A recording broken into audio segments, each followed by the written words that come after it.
Cancer Healer Center, a new beginning. औरंगजेबची कबर उद्ध्वस्त करण्याचा बजरंग दलाचा इशारा. सरकारने औरंगजेबची कबर काढावी, नाहीतर आम्ही बाबरीप्रमाणे उद्ध्वस्त करू. बजरंग दल आक्रमक. छत्रपती संभाजीनगरमधील औरंगजेबच्या कबरीच्या सुरक्षेमध्ये वाढ. 1 SRPFची तुकडी आणि 2 पोलीस अधिकारी तैनात. मिलिंद एकबोटेंना 5 एप्रिलपर्यंत छत्रपती संभाजीनगरमध्ये जिल्हाबंदी. औरंगजेबची कबर महाराष्ट्रामध्ये असू नये ही आमची भूमिका. मिलिंद एकबोटे यांची प्रतिक्रिया. औरंगजेबची कबर ही 27 वर्ष महाराष्ट्रामध्ये राहूनही त्याला राज्य न करता आल्याचं प्रतीक. त्यामुळे औरंगजेबच्या कबरीला हात न लावणं योग्य ठरेल. रोहित पवारांची प्रतिक्रिया. औरंगजेबची कबर सजवण्याची आवश्यकता काय? लोकांनी नाकारलेली अफजल खान औरंगजेबची कबर नष्ट करणार. भाजपा आमदार अतुल भातखळकरांचं वक्तव्य. औरंगजेबची कबर हटवण्याची मागणी करणं म्हणजे शिवाजी महाराजांचा इतिहास पुसण्याचा प्रकार. काँग्रेस प्रदेशाध्यक्ष हर्षवर्धन सपकाळ यांचा हल्लाबोल.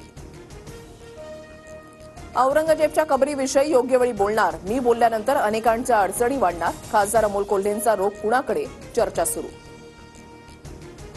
महापुरुषांविरोधात बोलणाऱ्यांवर कठोर कारवाईची गरज. आम्ही शिवराय संभाजी महाराजांबद्दल कधीही वाईट बोललो नाही. आमदार अबू आझमी यांचं वक्तव्य. नाशिकमध्ये खाटीक समाजाचा नितेश राणेंना झटका. हलाल पद्धतीनंच मटण विक्री करण्याचा हिंदू खाटीक समाजाचा निर्णय. लाडकी बहीण योजनेसाठी सामाजिक न्याय आणि आदिवासी विभागाचे 4000 कोटी वळवले. मंत्री संजय शिरसाट यांची माहिती. तर माझ्या विभागाचे पैसे घेताना माझी संमती तरी घ्यायला हवी होती. शिरसाटांकडून खंत व्यक्त. शिरूर कासार तालुक्यामधील बावी गावात पोलिसांकडून तपास. खोक्याला घटनास्थळी नेण्यात आलं. खोक्यानं याच ठिकाणी हरणांची शिकार केल्याचा पोलिसांना संशय. खोक्याच्या घरावर कारवाईची घाई का केली? वन विभाग आणि जिल्हाधिकाऱ्यांना याबाबत विचारणार. सुरेश धस यांचं वक्तव्य. बीडमध्ये काही लोकांकडून सत्तेचा गैरवापर. कायदा हातात घेणाऱ्यांवर राज्य सरकारनं कडक कारवाई करावी. शरद पवारांची मागणी. धनंजय मुंडे, क्षीरसागर, सुरेश धस, बजरंग सोनवणे पवारांच्याच तालमीमध्ये वाढले. या गंभीर लोकांना मोठं करण्यामागे शरद पवारांचाही हातभार. अंजली दमानी यांची टीका. धनंजय मुंडेंचं मंत्रिपद गेलं. आता 6 महिन्यामध्ये आमदारकीही जाणार. करुणा मुंडेंचा मोठा दावा. मुंडेंविरोधातील करुणा मुंडेंच्या तक्रारी संदर्भात 4 एप्रिलला सुनावणी. बदलापूरच्या उल्हास नदीमध्ये पर्यटकांचा मुक्तविहार सुरूच. बंधाऱ्यावर पर्यटकांकडून लहान मुलांसह जीवघेणे स्टंट.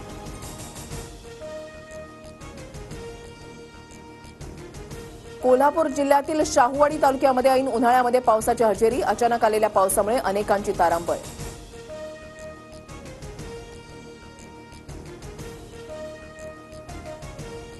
राज्याच्या बहुतांश जिल्ह्यांमध्ये मार्च महिन्यातच तापमान 40 अंशांवर. घराबाहेर पडताना काळजी घेण्याचं नागरिकांना आवाहन. सलगच्या सुट्ट्यांमुळे मुंबईच्या गेटवे ऑफ इंडिया परिसरात पर्यटकांची मोठी गर्दी. विदेशी पर्यटकांचीही गेटवे ऑफ इंडियाला भेट. Cancer Healer Center, a new beginning.